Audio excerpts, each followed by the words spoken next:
Olá, Motolama na área. Pilotagem boa se resume a fazer curvas. E a ciência toda de fazer curvas é uma boa frenagem. É claro que estamos aqui falando de andar rápido, mas para passear, basta tirar a mão do acelerador e, como diz o americano, deixar a moto coast. Mas qual é a forma correta de frear nas curvas? Vamos falar sobre isso hoje. Motolama começando agora. Minha moto venenosa vai passando lá na roça e as vaquinhas... Olá, sou Arlindão, piloto de rally e enduro e nas horas vagas editor do Motolama. Hoje o nosso tema é frenagem, mas antes de falar em frenagem, vou contar um caos do Gasto que há muito tempo eu não contava. Aliás, falando em Gasto, ele tinha uma técnica de frenagem sui generis, mas um dia eu vou falar sobre isso para não fugir do assunto.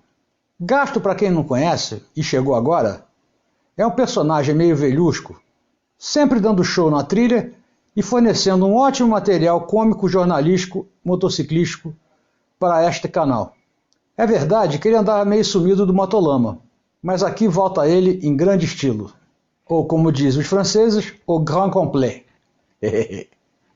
Mas a história é o seguinte, no fim de semana daqueles bem quentes que só o Rio de Janeiro fornece, ele saiu para fazer uma trilhinha dominical com a galera. E lá pelas tantas da trilha, tinha um subidão de pasto, que era uma sequência de várias cavas, em zigue-zague, né? Daquelas cavas que a erosão vai limpando e ela vai afundando, afundando e virando um V, e quando você entra nela, a pedaleira enrosca dos dois lados. Pois é, essa mesma. Lá pelo terceiro ou quarto zague, o Gasto escolheu mal e travou dentro da trilha. Depois de muito forçar a Valente XR, ela deu aquele clássico POF, também conhecido como flame out. Normalmente isso não é problema para o Gasto, afinal o cara tem larga experiência. É só fechar a torneira, colocar em ponto morto, abrir o descompressor, clicar umas 10 vezes, abrir a gasolina novamente, sentir o ponto morto superior e quicar com vontade. Só que no meio de uma subida, enroscado dentro da cava, com a galera lá em cima olhando, quente pra burro, ninguém consegue fazer o ritual de ligar uma XR incolumemente. Depois de uns 10 minutos pedalando a moto, ele grita lá de baixo pra mim. Arlindo, me presta o isqueiro? Eu já tava botando a mão no bolso pra pegar o isqueiro quando eu perguntei, pra que você quer o isqueiro? Eu vou tacar fogo nessa filha da puta aqui! A galera que estava em cima do morro já estava começando a correr uma apostazinha para saber se ele ia jogar o capacete dentro do mato ou dentro do córrego. Afinal, o Gasto é conhecido pelos seus arremessos de capacete. O cara chegou a participar de Jogos Olímpicos por conta disso. Depois de muito deixa disso, afinal ninguém queria ver ele tacar fogo na moto no meio da trilha, mandaram o caçula do grupo, que afinal era o mais novo e tinha paciência para encarar o velho. E além do mais, ele pelo menos ia tratar ele com respeito. Sim senhor, pois não senhor. Depois de muito pedalar, o garoto também não conseguiu fazer a moto ligar e resolveu que era mais fácil fazer ela ligar no tranco morro abaixo.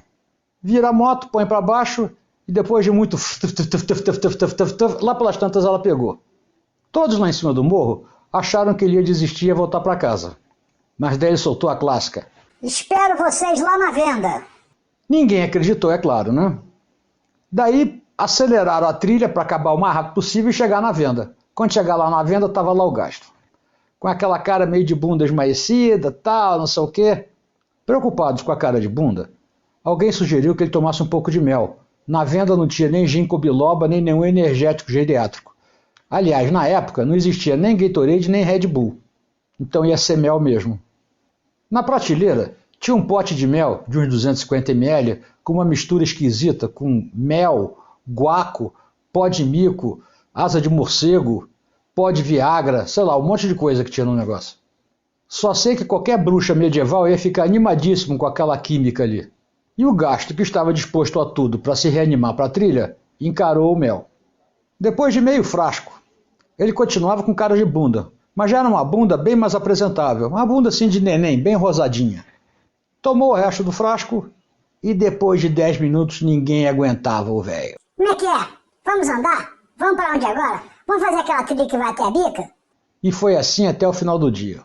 Neguinho já estava doido para ir embora e o Gasto lá. Vamos fazer mais uma trilhinha? Ah, por favor, fica mais um pouco. Vamos andar ali, vamos andar aqui. Finalmente, depois de muita explicação e convencimento e água fria, conseguiram fazer que ele fosse para casa. Mas até hoje, o homem ficou fã do mel.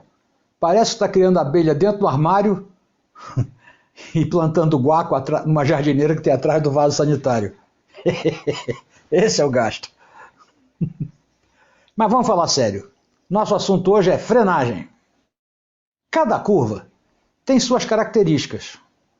Só para a gente estar na mesma página, estou falando de andar rápido. Andar devagar não precisa de frear. Mas vamos começar a explicação. Imagina uma trajetória ideal dentro de uma curva. Essa trajetória se divide em tomada, tangência e saída. Explicando melhor.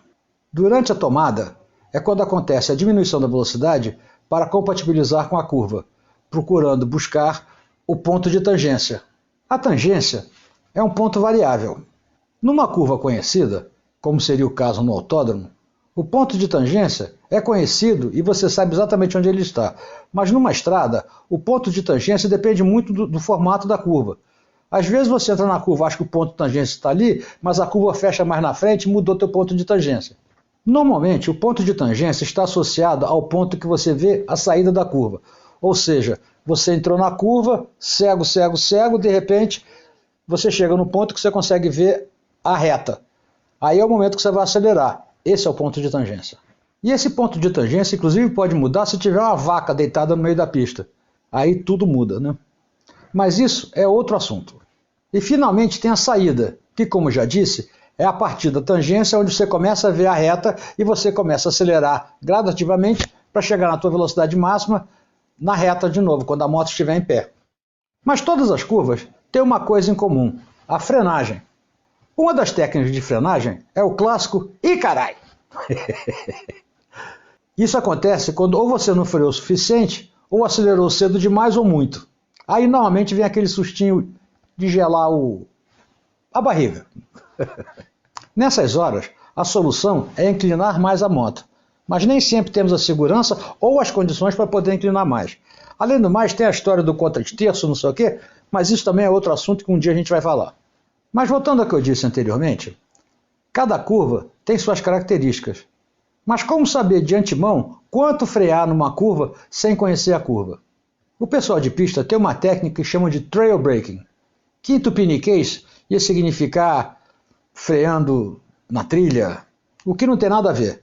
A minha versão disso seria talvez a trilha da freada, sei lá. Só que essa trilha não é trilha de fora de estrada, não. É trilha de rastro. Mas vamos tirar essa semântica do meio do caminho e vamos usar o termo trail braking, que é como todo mundo fala. O trail braking consiste numa técnica de frear antes da curva, manter a mão no freio freando, obviamente aliviando um pouco, e ir deitando a moto até chegar no apex.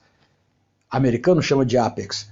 Mas o apex para nós seria o ponto de tangência, ou o ápice da curva. Então, como a gente está aqui em tupiniquês, vamos falar o ápice da curva. Apesar do trail braking ser inglês. Numa estrada, andando rápido, a coisa funciona mais ou menos assim. Você vê na reta, aproxima a curva numa velocidade mais alta do que a necessária para fazer aquela curva, você começa a frenagem, diminui a velocidade. Estamos falando aqui do freio dianteiro. O traseiro ajuda na frenagem quando a moto está reta. Mas aí vem aquela dúvida clássica. Será que freiei o suficiente? Será que estou numa velocidade compatível com a curva? Onde será o ápice da curva? Para começar, numa estrada não existe a coisa de frear demais. Frear de menos é sempre ruim, mas frear demais é bom. Mas é aí que entra o trail braking. Por uma questão de física... Lá vem ele com a física de novo. Pois é, não tem como fugir dela. Enquanto você está freando, todo o peso se concentra na frente da moto, aliviando a traseira. E por conta disso, você tem mais atrito na roda da frente. A de trás está super leve. E outra coisa, quando a frente enterra, a geometria da moto muda. A moto fica mais parecendo a moto de trial, com a frente melhor de virar, o que deixa a entrada da curva mais natural. Aproveitando esse atrito na frente, uma vez que a moto está inclinada para frente, quando você começar a entrar na frente, é seguro continuar freando até começar a inclinar a moto. É aí que você começa a aliviar o freio. E vai aliviando, aliviando, aliviando até chegar no ponto do ápice da curva, onde você já está com a manete totalmente solta e já está vendo a saída na reta. Aí você acelera novamente para a saída de curva bonita. Só para deixar claro, essa técnica é para o freio dianteiro, apenas. Se você usar o freio traseiro no meio da curva, vai dar merda. A grande vantagem dessa técnica é lidar com situações não previsíveis. Você ficando com a mão no freio ainda, tudo o que acontece entre o ponto de frenagem e o ápice da curva, você poderá resolver, até chegar no ápice, que é o momento que você acelera para a saída da reta novamente. Então, como eu estava dizendo, você freia forte e começa a inclinar. Como o atrito está concentrado na roda da frente, é seguro começar a inclinar ainda agarrado no freio. Mas aí é o momento de começar a aliviar o freio. Nesse ponto, o ápice pode não ter chegado ainda. Continua aliviando a manete de freio, buscando chegar no ápice. Quando chegar no ápice, provavelmente a manete de freio já estará totalmente solta. Provavelmente tem que estar totalmente solta, porque a partir dali você vai começar a acelerar para tomar a reta novamente. Repetindo o que eu disse lá atrás, o ápice é o ponto que você consegue ver a saída da curva. Aí enrola o arame para encarar a reta novamente. Entender o lance de frear tudo e progressivamente ir soltando até o ápice para começar a acelerar para a próxima reta? Veja bem, isso é uma técnica muito usada na pista, mas que funciona como uma luva na estrada. Principalmente porque, como já disse, ela pode te tirar de situações não previsíveis. O lance de soltar o freio progressivamente vai te dar mais segurança na sua pilotagem e vai impedir que você se assuste no meio da curva, invadindo a pista contrária ou saindo para fora numa curva para a esquerda. Isso pode trazer consequências nem sempre agradáveis. Todo mundo, em algum momento, perdeu a trajetória da curva ou indo para a pista contrária ou saindo para fora da curva. Por sorte não deu nada, tanto é que você está vendo esse vídeo. Mas olha só essa situação aqui. É exatamente a situação que eu falei. Ele não fez o trail braking, perdeu a trajetória e foi lá fora fazer uma terraplanagem. O grande lance do trail braking é treinar bastante essa manobra. Quando for sair para uma estrada, tenha em mente que você vai treinar o trail braking. Escolhe uma curva conhecida e começa a fazer isso. Freia, entra na curva freado, vai soltando até o ápice e acelera novamente quando chegar na reta. E vai aumentando a intensidade da frenagem até ganhar total confiança. Obviamente que para parar no sinal ou no farol não precisa de fazer isso, né? Dominar essa técnica de frenagem pode te tirar de algumas enrascadas. Só para deixar claro aqui, eu não estou falando de agarrar fundo no freio no meio da curva. Os resultados disso podem ser nefastos. Olha só.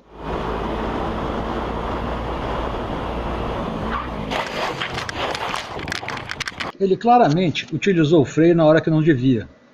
Repara no círculozinho, o momento que ele aperta a manete. Olha só de novo, faz até barulho de cantar pneu. Para entender bem o que eu estou falando, quem lembra desse vídeo aqui? Entenda por que é assim. Pegue um pneu solto, tente empurrá-lo para o chão.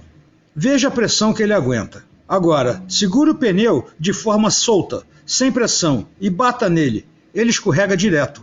Pois é, isso que acontece quando se freia de repente no meio da curva.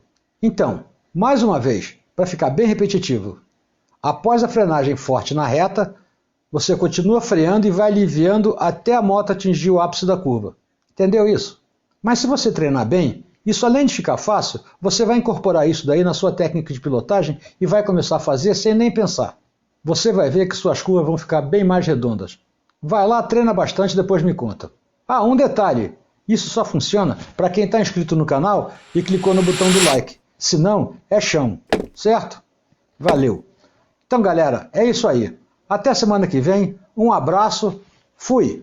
Minha moto venenosa vai passando